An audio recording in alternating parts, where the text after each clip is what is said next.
वर्ष 2026 में आज के दिन मैं सुबह से सोशल साइट पर देख रहा हूँ डॉक्टर अंबेडकर साहब जी की जयंती पर वे लोग भी शुभकामनाएं दे रहे हैं जो कभी ये कहा करते थे कि अंबेडकर साहब जी की बहुत ज़्यादा रोल नहीं रहा आज़ादी में, ना भारत निर्माण में।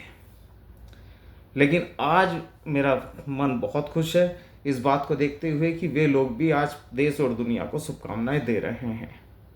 होना भी चाहिए, चाहे वे राजनीतिक कोई वजह हो या कोई मजबूरी हो, लेकिन वे शुभकामनाएं दे रहे हैं, उनकी समझ में आ रहा है। मैं ये तक कहता हूँ कि हमारे देश की आज़ादी या भारत निर्माण में अगर किसी का इतना सा भी रोल रहा है तो उसे सम्मान मिलना चाहिए। और ये तो अंबेडकर साहब हैं जिनका बहुत बड़ा रोल रहा है। इन्होंने हमें इस लायक बनाया है कि अगर मैं गरीब भी हूं ना तो मैं इस धरती पर आज़ादी से सांस ले सकता हूं। पैसे वाले मुझे कुचलेंगे नहीं। अगर मैं छोटी जाति में भी जन्मा हूं तो मैं वो सांस ले सकता हूं, उस अधिकार के सांस ले सकता हूं जो उच्च जाति उच्च वर्ण के लोग ले सकते हैं। कहीं कभार अभी भी एक छुटपुट बातें होती रहती हैं, धीरे धीरे बदलाव हो रहा है और एक समय ऐसा आएगा कि अंबेडकर साहब जी की विचारधारा जो है, जिस दिन हम सिर्फ उनका नाम हम उनको मानते हैं, उनकी मानते नहीं हैं, जिस दिन हम उनकी मानने लगे ना छुआछूत रहेगी, ना ऊंच नीच रहेगी, ना अमीर और गरीब रहेगा। उन्होंने तो हमें ऐसी ताकत दी है।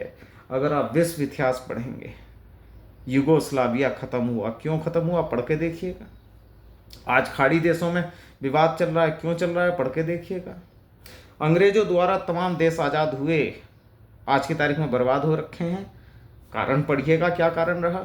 सोवियत संघ एक मजबूत देश रहा, वो टूटा, लेकिन भारत के टुकड़े हुए। लेकिन जब से भारत बना है सन 47 के बाद, सिर्फ एक ही कारण रहा, संविधान, जिसकी वजह से आज तक भारत में कभी इस तरीके की घटनाएं नहीं हुई जैसी दीन दुनिया में हो रही है।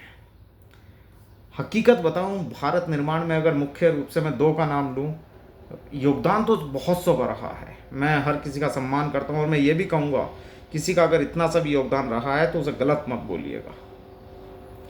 और अगर गलत बोल रहे हैं तो अपनी औकात इस लायक बनाइएगा कि आप उस लायक हों कि कुछ कह सकें।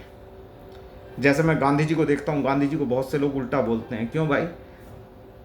दुनिया का सबसे कठिन पेपरों में आने वाला यूपीएससी अर्थात आईएएस आईपीएस बिना गांधी जी के सवाल के पूरा नहीं होता है। आप तो उनसे बेहतर होंगे।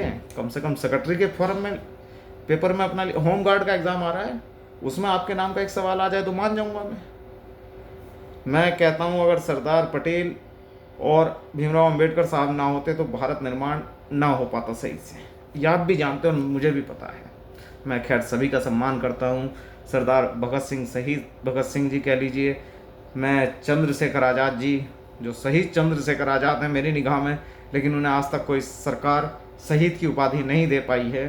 बड़ा दुर्भाग्य है, लेकिन मैं हर किसी का सम्मान करता हूँ साहब। और मैं सभी देशवासियों को डॉक्टर भीमराव अंबेडकर साहब की जयंती पर शुभकामनाएं देता हूं और आपसे निवेदन करूंगा कि उनके कहने की चीज़ों को मान के चलिएगा। जय हिंद, जय भारत।